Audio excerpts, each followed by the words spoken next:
Na marami sa inyo na hindi nakakilala sa akin kasi ako ay from Naga at siguro may halos lahat sa inyo nalaman lang yung pangalan ko, yung pinost ng Region 4 yung aking picture with a caption, and that's the reason kung bakit hindi ko may share yung picture na yon. Hindi ko may share yung picture na yon na nag-i-introduce tungkol sa akin kasi iniisip ko, I wish I was that person. Kasi hindi ko alam kung si Sister Joey ay talagang she's kind with her words or is it flattery? Kasi nakalagay doon, pastor, a loving pastor, bold preacher, and a pursuer of Jesus. Sabi ko,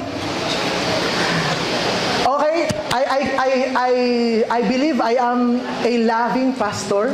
I'm trying. I pursue Jesus.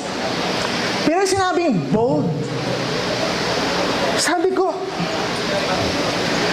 samantala yung pagkilala ko sa akin, in person, I am boring.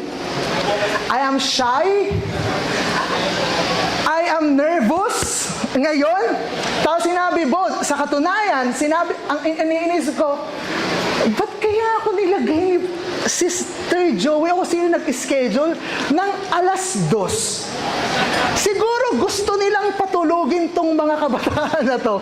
Pero, I believe that it is our love for Jesus that will make stay awake ngayong oras di peligro na ito. Amen? Sino dito namamahal sa Panginoon? Amen! Hallelujah! At sigurado, kagabi, may kahit na tayo gustong matulog, pero maraming kwentuhan na gusto natin pag-usapan, pero tayo ay gising. Pero ngayon, mas sobra yung ating pag-uusapan sa pag-uusapan natin ang salita ng Panginoon na ating minamahal, katulad ng sinabi niyo, at lalo, higit sa lahat, higit na nagmamahal sa atin. So, I hope na sa pakinig nyo, meron kayong kahit konting matutunan mula sa akin sa salita ng Panginoon. So, I was assigned to talk about yung season of summer. Ang hirap i-explain nung season ng summer kasi hindi natin yung gasinong nararanasan. Sino dito naka-experience na ng summer? Diba? Ramdam na ramdam natin yung summer na yun, di ba? Ang init. Sino dito nainitan? Amen. Tapos maliligo ka, ang init din ng tubig. Di ba? Tama. Di ba? Oh. Buti pa yung tubig mainit, ikaw. Oh. Yan. Ang masarap sa summer, though sobrang init, meron tayong mga natitikman na prutas na hindi natin usually natitikman. May Indian mango, may siniguelas, merong pakwan, merong milon. Pero, ganun din, kapag summer, sobrang init. Sobrang init. At sa ating pananampalataya, we also experience that season. Sometimes nakakaranas tayo na ano yung in-represent ng heat. Minsan nakakaranas tayo ng problems, ng troubles. And sadly, merong ibang mga tao na dahil sa problema na kanilang nararanasan, sila'y lumalayo sa Panginoon. And ngayon, paano ba natin yon maiiwasan? Sino ditong ayaw lumayo sa Panginoon? Amen? Sino ditong ayaw niya makita ang kanyang sarili na siya'y lumalayo sa Panginoon sapagkat mahal niya ang Panginoon? Amen? And I hope this lesson ay makapagministeryo sa bawat isa sa atin. We'll talk about burning bright without burning out for the Great Commission. Burning bright without burning out for the Great Commission, understanding the 4 elements of the Great Commission that will help us keep our hearts burning without burning out. So, I hope you have your Bible with you. Sino may dala ng Bible? So, get your Bible. Kaya hindi nila kasi gagamitin. Open your Bible and turn it to Matthew chapter 28 verses 18 to 20. Matthew chapter 28 verses 18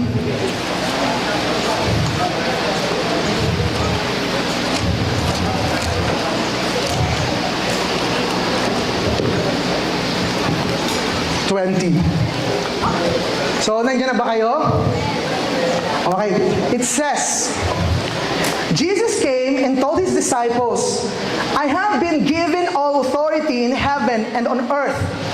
Therefore, go and make disciples of all the nations, baptizing them in the name of the Father, and the Son, and the Holy Spirit. Teach these new disciples to obey all the commands I have given you.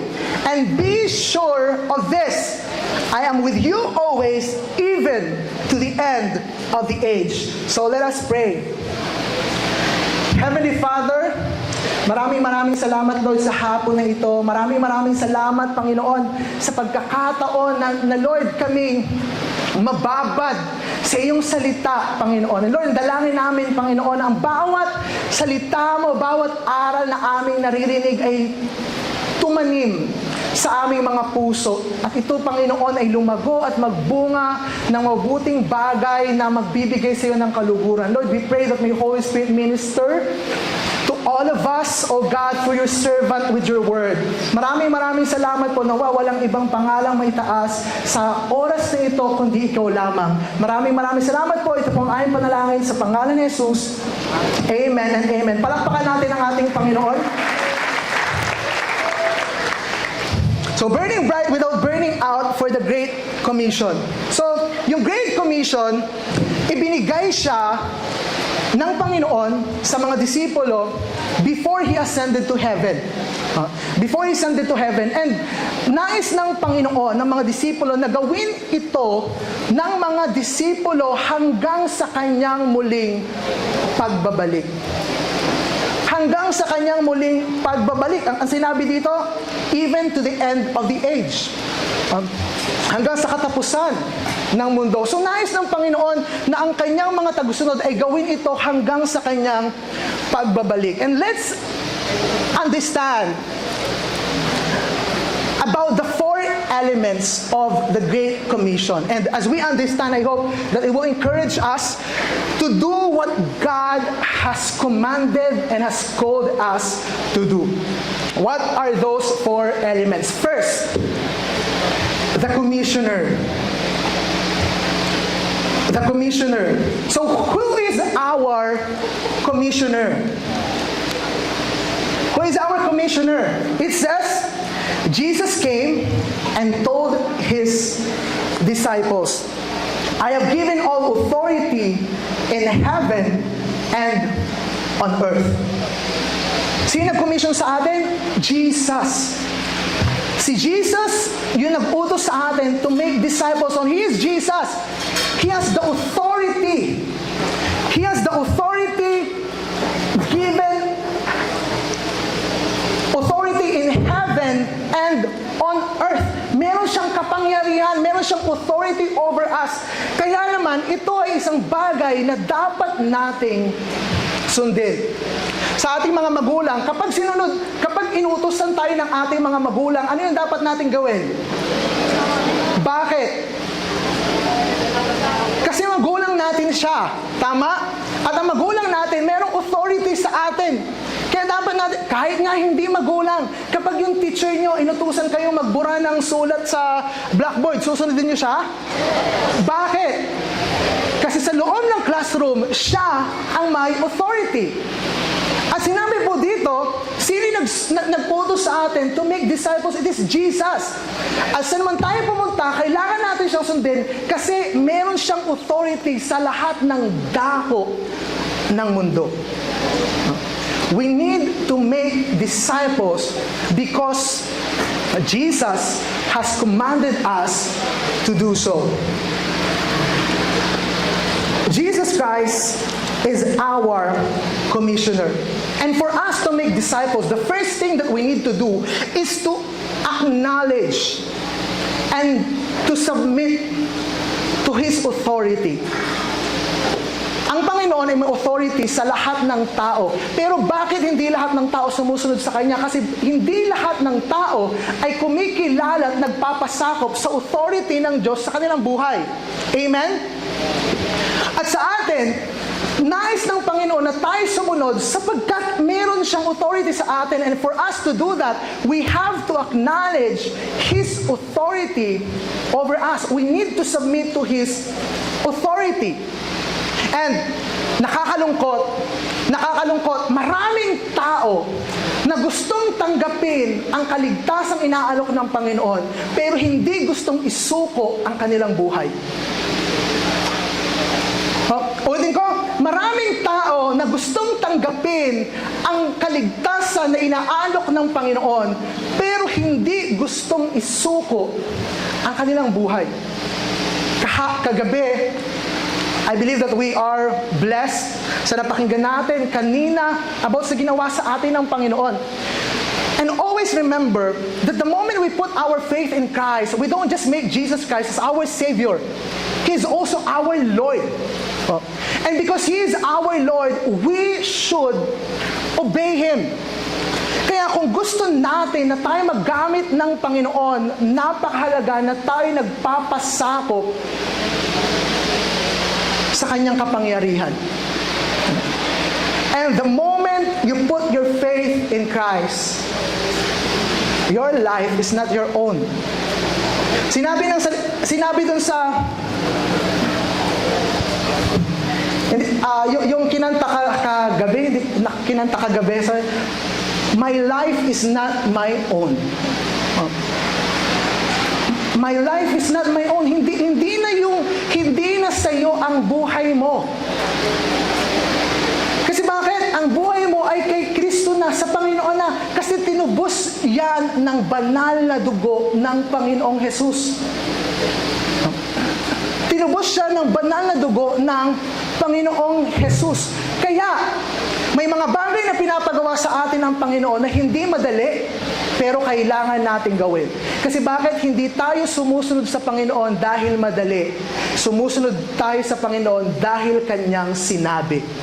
At ito'y pagpapakita ng ating pagpapasakop sa kapangyarihan ng Panginoon sa ating buhay. I remember si Paul, nang siya'y pupunta sa Jerusalem, magmi-ministeryo. Ang sabi ni Paul, hindi ko alam yung mga bagay na naghihintay sa akin. Alam ko lang sigurado, ako'y magdurusa at maraming kulungan na naghihintay sa akin.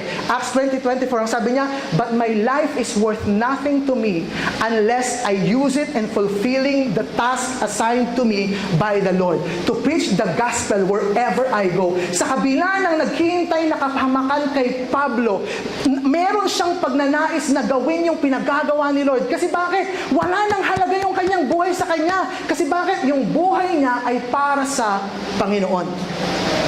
Kanino yung buhay dito ay sa Panginoon? Amen.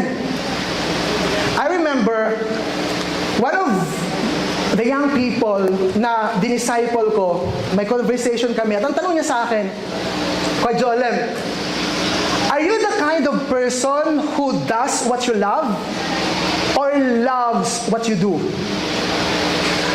Ikaw ba yung tao na ginagawa mo kung ano yung gusto mo? O ginugusto mo yung ginagawa mo? Ikaw ba yung tao na ginagawa mo yung mahal mo? O minamahal mo yung ginagawa mo? At ang sabi ko, I wish I had that choice. Not that I don't have free will anymore.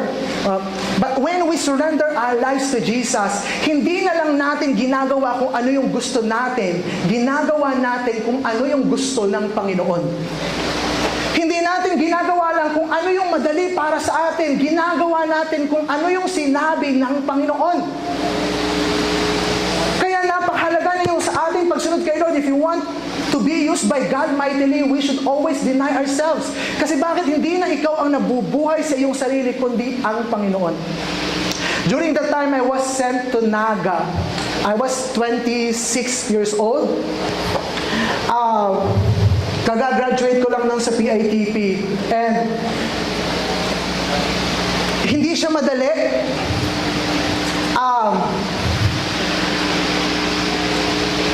No, ako inuutusan na pumunta sa Naga. Yung church may problema. Yung church may problema. Ako ay pang 13 pastor sa Word for the World Naga kasi laging sila'y napapaalis. Kaya nung inutusan ako na magpastor sa Word for the World Naga, naalala ko noon, teacher ko pa si Pastor Eji. At ang sabi sa akin ni Pastor Eji, Jolen, balita ko, ikaw ay padadala sa Bicol. Handa ka na bang lapain ang buhay? Sino dito handang lapain ang buhay? Kung ikaw yung makakarinig ng utos na yon, na ikaw ay pumunta doon, at handa ka na bang lapain ang buhay, susunod ka ba? Ako ayoko. Ayokong sumunod. Ayoko sumunod. Hindi ko yung gusto. Pero I prayed to God, Lord, do you really want me to go there? Kasi, imagine 26 years old, at yung mga pastor doon ay mas matanda sa akin kasi 26 years old lang ako nang dinala doon at magpapastor ako sa 31-year-old church. Kung yung mga matatanda hindi sinunod, ano pa kaya ako? Yun yung nasa isip ko. And then I prayed to God and it was confirmed, go. And then I go and praise God. 9 years na ako sa Word for the World Naga. At ano yung masarap? It was tough. It's really tough. Pero yung authority na nagdadrive sa atin na sumunod sa Panginoon, yun din yung comfort na meron tayo while we are facing struggles. Kasi bakit? If because the Lord who has the authority in heaven and on earth commission us, we can be sure that no matter we are going through, we have the greatest backup. Amen? Meron tayong kasama na anuman yung ating pinagdadaanan, tayo ay mananatili sapagkat kasama natin ang Panginoon. And I'm telling you, ang sabi doon, the Lord, Jesus. Who is Jesus? Si Jesus ay ang namatay sa krus ng Kalbaryo para tayo iligtas. Bakit? Dahil tayo ay kanyang mahal. Dahil sa kanyang pagmamahal, siya ay nagdusa at namatay para sa atin. Kaya hindi tayo dapat sumunod sa Panginoong Hesus. Kasi bakit? Makakasigurado tayo na walang sasabihin ang Panginoon na dapat nating gawin para tayo ay mapahamak. Walang sasabihin ng Panginoon na utos na dapat nating gawin para tayo ay pahirapan. Kasi bakit? Mahal tayo ng Panginoon. Kinuha na ni Lord ang lahat ng hirap at kapahamakan na dapat ay ating ranasin. Tapos utos tayo para mapahamak. Hindi ganun ang Lord. Hindi yan tayo utusan para tayo mapahamak o para tayo mapahirapan. Kasi bakit? Mahal tayo ni Lord. Ang paglilingkod sa Lord ay mahirap. Pero hindi tayo pinaglilingkod ng Panginoon para pahirapan. Amen? Kasi mahal tayo ng Lord. Di ba? At ang sarap sumunod kapag sumusunod ka ng may pagmamahal. Ang sarap sumunod kapag sumusunod ka ng pagmamahal. Sabi nga ng kanta ni Eric Santos, di ba? Susungkitin mga bituin. Si Lord hindi niya sinungkit yung bituin. Hindi niya tinangkang abutin yung langit. Ang ginawa niya, bumaba siya sa lupa para ikaw ay abutin. Ganon ka inakamahal. Ano ang kaya mong gawin para sa Panginoon? We have the commissioner who has authority over heaven and earth. And when Paul experienced troubles, ang sabi niya, sa 2 Timothy chapter 1 verse 12, that is why I am suffering here in prison, but I am not ashamed of it, for I know the one whom I trust. And I am sure that He is able to guard what I have entrusted to Him until the day of His return. Sa kabila ng kanyang pagdurusa, siya ay nananatili at nagpapatuloy sumunod sapagkat kilala niya yung kapangyarihan at kakayanan na nagputos sa kanya, ang Panginoong Hesus. Kaya huwag tayo matakot, anuman ang ating kaharapin, we can be sure that God is able to rescue us. Amen? Pwede palakpakan natin ating Panginoon.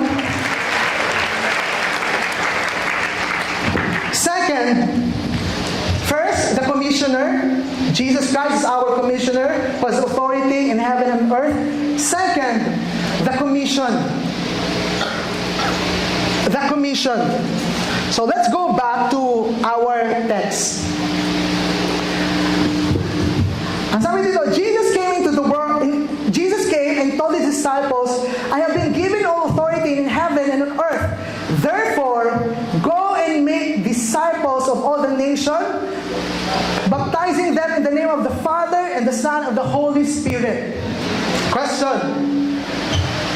Pwedeng pa-press anong passage? Please.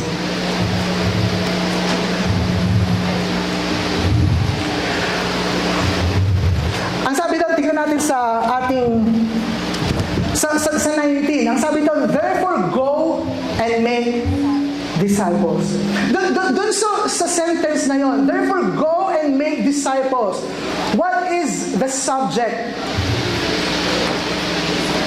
Therefore go and make disciples. Sabi doon, therefore go and make disciples of all the nations, baptizing them in the name of the Father, of the Son, and the Holy Spirit. What is the subject? Okay? Kala ko pastor, tapos na yung module namin eh. Bakit meron pang... Therefore, go and make disciples. What is the subject? Sa sentence. What is the subject? The subject is you. Therefore, go and make disciples. Sino kinakausap ni Lord? Huh? You. And sino yung you in that sentence? The disciples. Well, Jesus came and told his disciples. When Jesus said, therefore go, the subject is you, the disciples. At ang sinabi doon sa last, even to the end of the age. Ibig sabihin, ang instruction na ito, hindi lamang binigay ng Panginoon sa mga disipulo during that time. Ang instruction na ito, ang command na ito, ay binigay ng Panginoon sa lahat ng kanyang magiging disipulo hanggang matapos ang mundo. Meaning, this command is also commanded to you. Therefore, go and make disciples. Sino dito ang mga disipulo ng Panginoon? Amen? Therefore, go. Go. At sa atin, paano tayo ay magamit ng Panginoon na makapangyarihan? Ano yung bagay natin dapat gawin bilang disipulo? Bilang mga disipulo. And makikita natin doon, ano yung katangian ng isang disipulo upang sa kabila ng kanyang pagdadaanan at pinagdadaanan, siya'y manatiling naglilingkod sa Panginoon. Sinabi dito, therefore go and make disciples of all the nations, baptizing them in the name of the Father, and of the Son, and of the Holy Spirit. Teach these new disciples to obey all the commands I have given you.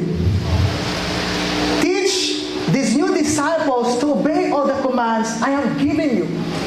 Meaning, first, ang sinabi, para tayo mag-disciple, we need to teach. And always remember that before we become disciple maker, we are disciples first. Kaya, kung tayo isang tunay na disipulo, ang sabi doon, teach, a disciple learns. Sino dito yung gusto siya'y natututo? Amen. I hope we are here na ang goal natin ay hindi manalo na may pinakamataas na merit. Nawa, narito tayo dahil ang ating objective ay tayo ay matuto. Amen? Teach. Meaning for us to be an effective disciple maker, we need to learn. Ginamit ng makapangyarihan ang mga disipulo at pinipray sila ng Panginoon sa pamagitan ng pagtuturo sa kanila. At nagamit ang mga disipulo dahil sila ay nagpaturo. Kaya alam nyo, dapat nating ipagpasalamat ang mga tao nag-i-invest ng time sa atin para tayo ay matuto. Kasi bakit? Kaya kanila tinuturuan kasi nakikita nila sa inyo na gagamitin ka ng Panginoon. And paano tayo natututo? Paano tayo natututo? Natututo tayo sa pamagitan ng teaching, correction, rebuke, and encouragement. Sino dito kapag may narinig na encouragement, sasabihin niya, halimbawa siya'y down na down. Tapos may narinig siya encouragement, ang sasabihin niya, grabe, ang galing talaga ng salita ng Panginoon, very on time. Amen? Pero kapag correction, o kapag rebuke, ang sasabihin, pinatatamaan na naman ako ni Pastor. Kapag encouragement, ang sasabihin, on time. Kapag rebuke at correction, sasabihin, pinatatamaan. Pero hindi ba natin nakikita na ganun ka-on time ang Panginoon na hindi lamang ang mensahe ni Lord ay upang ikaw ay palakasin, kundi upang ikaw rin ay tama.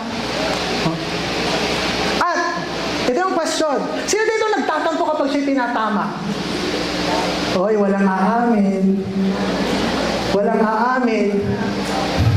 Pero isipin nyo, bakit kayo nagtatampo kapag kayo tinatama? Anong gusto nyo? Kayo minamali?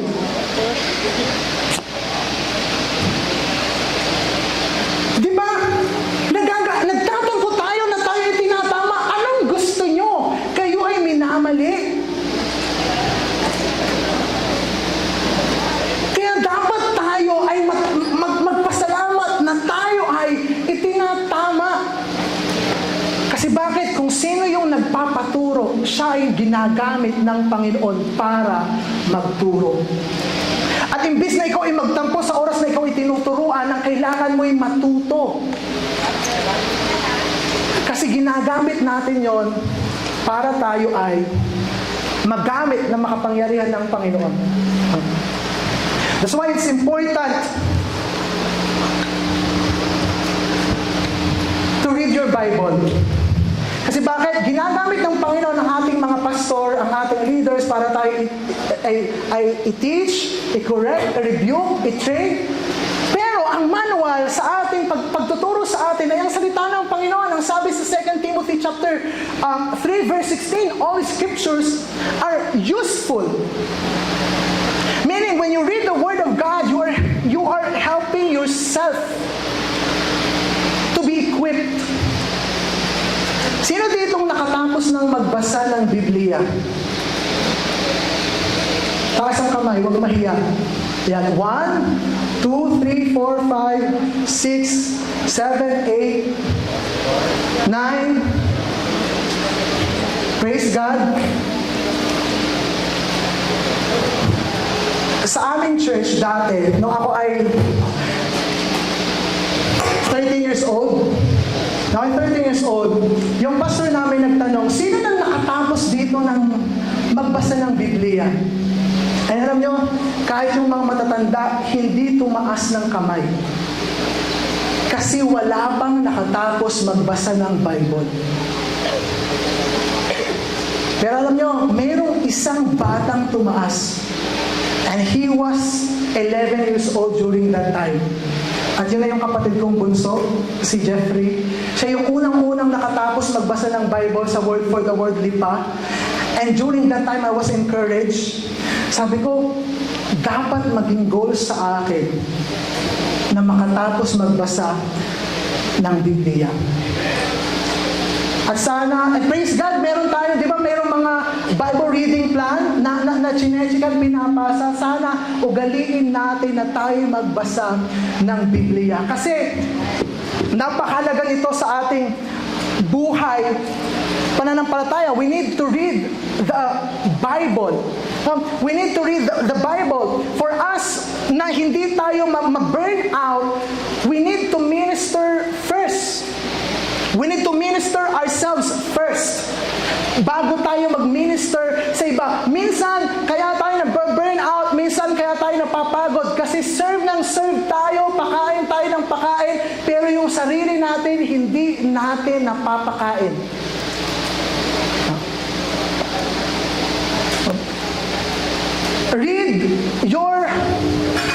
Bible. Read your Bible. Ang sabi ng isang preacher, the sad reality about Christian is that they are so passionate in serving the God they do not know.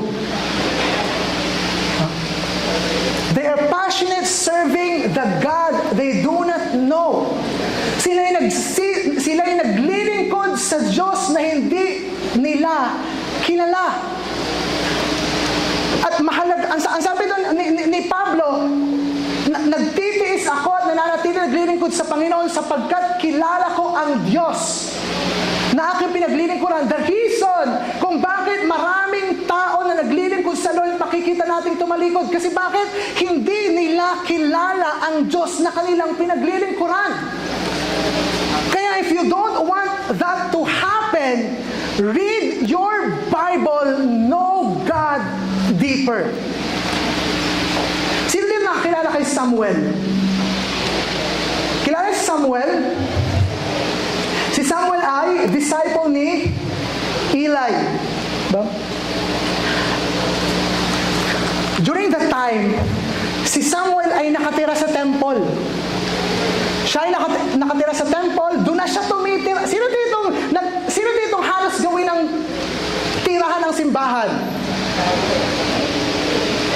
Halos Tuesday, merong discipleship. Wednesday, may prayer meeting. Thursday, may so. Friday, may Bible study. Saturday, practice ng worship team. Sunday, magmi-minister. Pero alam niyo ba, na pwede kayo lagi nasa simbahan pero hindi niyo kilala si Lord. Pwede kayong maghapon at buong linggo sa simbahan pero hindi niyo kilala ang Panginoon. Ang sabi dito sa 1 Samuel chapter 3 verse 7, Samuel did not yet know the Lord because he had never had a message from the Lord before.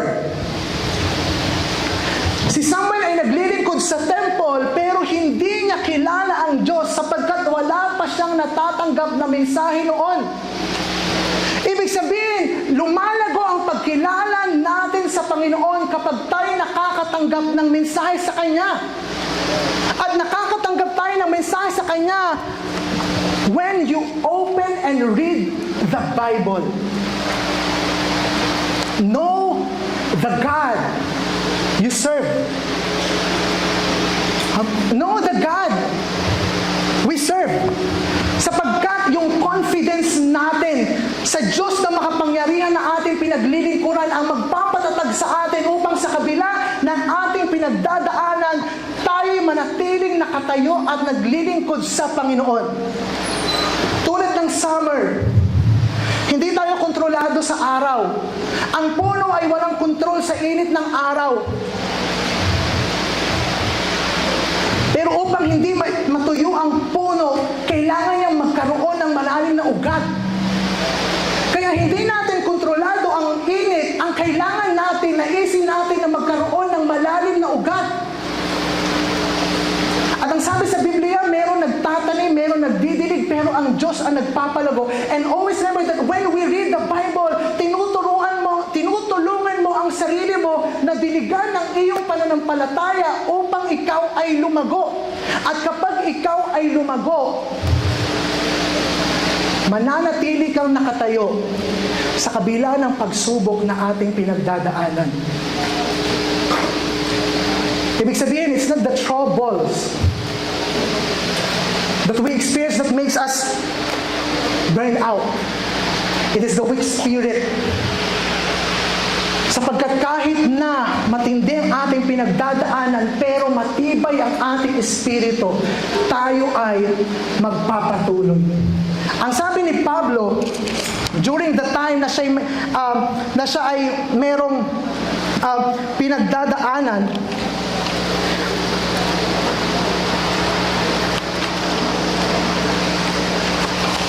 ang sabi dito, sa 2 Corinthians chapter 2 verse 16, that's why we never give up. Though our bodies are dying, our spirits are being renewed every day. Sabi doon, that's why we never give up.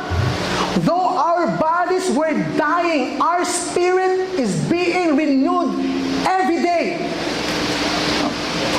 5 times si Pablo ay nilatigo ng 39 na beses, nakaranas siya ng ilang beses na shipwreck, nakulong siya, pero sa kabila ng yon, hindi siya nagpatinag sa paglilingkod sa Panginoon because he had a renewed spirit. And if you want your spirit to be renewed, always read your Bible. Read. The Word of God revives us. Ang sabi sa Psalm 119 verse 25, I lie in the dust, revive me by your word. So kung gusto nyo maggamit ng makapangyarihan at hindi kayo manghina sa paglilingkod sa Panginoon, pakainin mo ang iyong kaluluwa, basahin mo ang salita ng Panginoon. Amen? Third, first, the commissioner. Second, the commission. Who is our commissioner? Who are the commissioned? Us. And third, the command. Ano yung inutos sa atin ng Panginoon? Make disciple. How to make disciple? We make disciple by sharing to them the gospel. Do we share the gospel?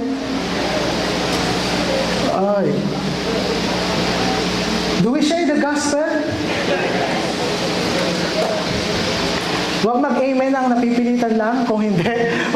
Do we share the gospel? Maraming kabataan, sila'y laging nasa simbahan. Sila yung instrumentalist, sila yung naglilinis ng church, ang dami nilang ginagawa, sila yung runner. But the question is, do you make disciples? Naalala ko noon, ayoko magpastor, ang sabi ko kay Lord, nagsusunglid naman ako. Ayoko mag-share kasi mahihiyain ako. Nagsusunglid naman ako, okay na yun. Pero yung question, is that the command? Listen to this, youth. Do not let your responsibility in the church hinder you from fulfilling your responsibility in the kingdom. Huwag mong hayaan na yung responsibilidad mo sa simbahan ay ang magpigil sa iyo upang magawa mo ang responsibilidad mo sa kaharian ng Panginoon. Our responsibility is to make disciples. At maraming tao, maraming kabataan nagsasabi, ako po kasi mahihiyain, pinapakita ko na lang sa aking buhay. Sino yung ganon? Hindi nag-share ng Word of God, pero pinapakita na lang sa kanyang buhay. Ang sabi nga ni Pastor Matthew, anong gusto mo? Gold. Tama ba, Pastor Matthew? Di ba? May mga tao na hindi sila nag-share ng Word of God dahil sila nahihiya, ang sasabihin nila, pinakikita ko na lang sa kanila sa pamagitan ng aking buhay. Pero question, masisave ba tayo sa mabuting gawa? Laksan natin ang sagot. Masisave ba tayo sa mabuting gawa? No. If your good works can save you, what makes you think that your good works can save others? Kung yung mabuting gawa mo hindi makakapagligtas sa iba, what makes you think na iyong mabuting gawa ay makakapagligtas sa iba? Your good work is not the gospel. The gospel is the finished work of Jesus Christ at the cross. We need to share the gospel. And not only we need to share what Jesus Christ had done at the cross, we should also teach other people how to live their lives. We should not only teach the people what Jesus Christ had done, we should also teach people what they should do. Obey.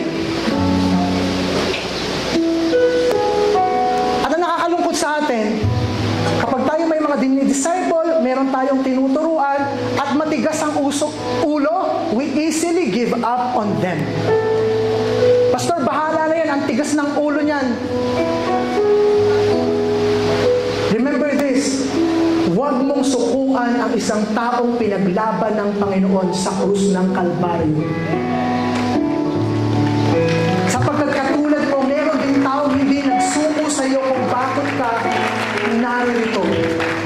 Ang sabi ni Paul, be patient.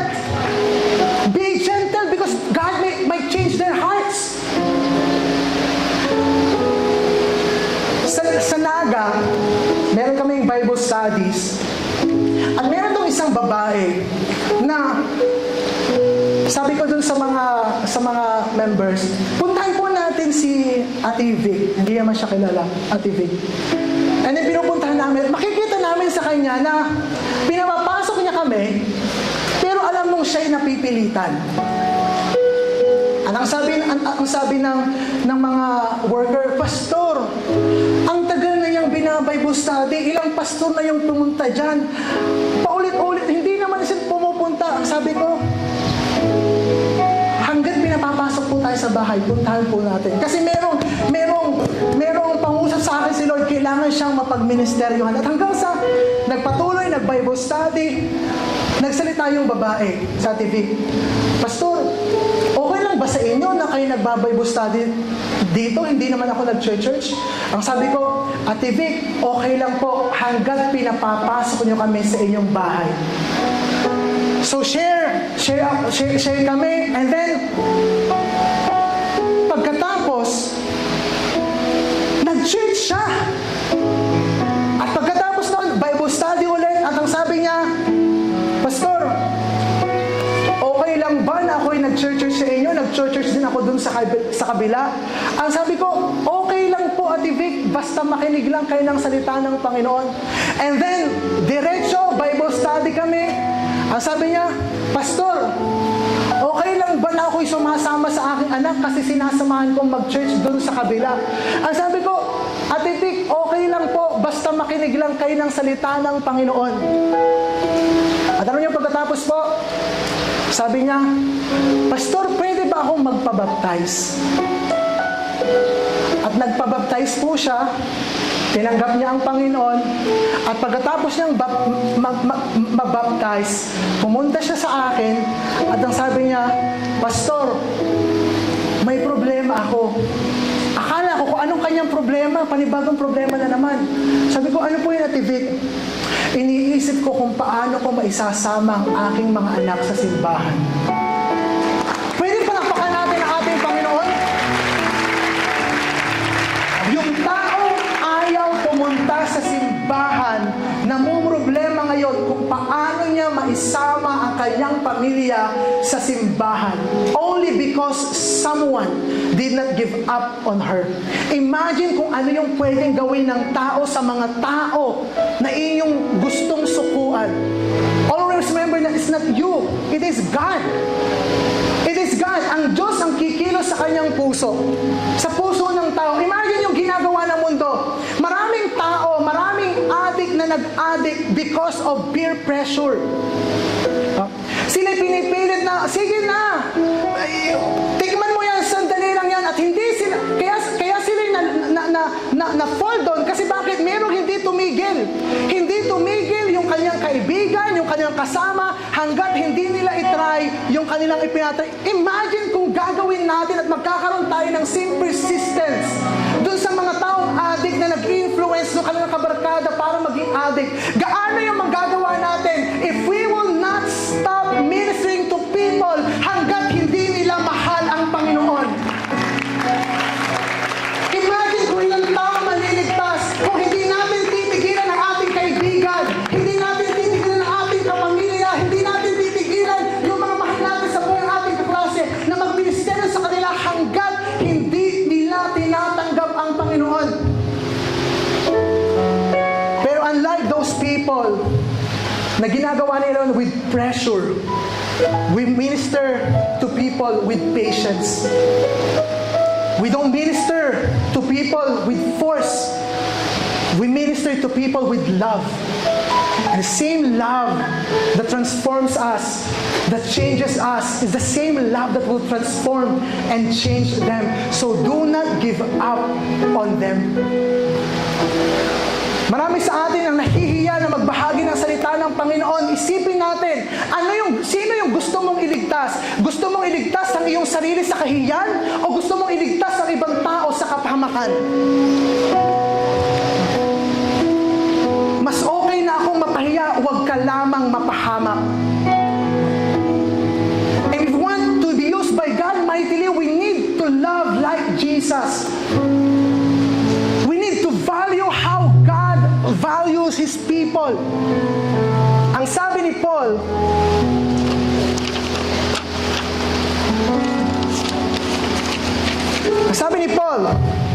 so I am willing to endure anything if it will bring salvation and eternal glory in Christ Jesus to those God has chosen.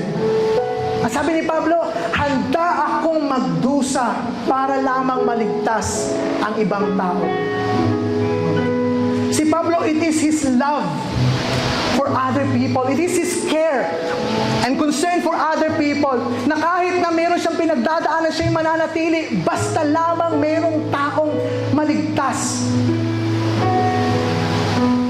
At tayo nakakalungkot, wala pa tayong pinagdadaanan, mahiya pa lang tayo, wala pa nga sinasabi, iniisip pa lang natin yung kanyang sasabihin, tumitigil na tayo. Share the gospel. Share the word. And it's not easy, but praise God, we have the consolation. We have the consolation. It says, teach these new disciples to obey all the commands I have given you, and be sure of this, I am with you always, even to the end of the age. Mahirang mag-disciple, nakakahiya, makakaranas tayo ng problema, ng mga pagsubok. Pero ang sabi ng Panginoon, be sure of this. I am with you always to the end of the age. I am with you always. Hindi gagawin natin ang pagdi-disciple, hindi natin gagawin ang paglilingkod sa Panginoon, ang pagbabahagi ng salita ng Lord para tayo kanyang samahan. Sinabi dito ng Panginoon, sinasamahan ko kayo, kaya gawin nyo ang pinagagawa ko. Nais ng Panginoon na tayo maglingkod sa Kanya, pero hindi ito nais ng Panginoon na gawin natin mag-isa. Sinabi ng Panginoon, kasama nyo ako. At makakasigurado tayo na anuman ang mga bagay na ating harapin dahil sa pagsunod sa Panginoon, we are not alone. He is with us. The one who overcome the grave ay kasama natin. Kaya makakasigurado tayo na anuman ang ating pagdaanan, hiya man o hirap, hindi ka nag-iisa. Kasama mo ang Panginoon. Amen? Kapag yung confidence natin, kilala natin ang ating Panginoon, anuman ating pagdaanan, hindi tayo matigilan. Kasi alam natin, anuman ating kaharapin, ito ay ating malalampasan. Last 2020, nagkaroon ng pandemic. Sorry na. At sa Naga, mag-isa lang po ako. Wala akong kasama sa bahay. So, during pandemic, kapag ikaw ay may COVID, ilalockdown ka. And one of my worries during that time, Lord, paano kapag ako'y nagka-COVID? Paano kapag ako'y nagka-COVID? Kapag ako napunta sa ospital, ang tawag doon, nilagyan ako ng oxygen, ang mahal, wala akong pera.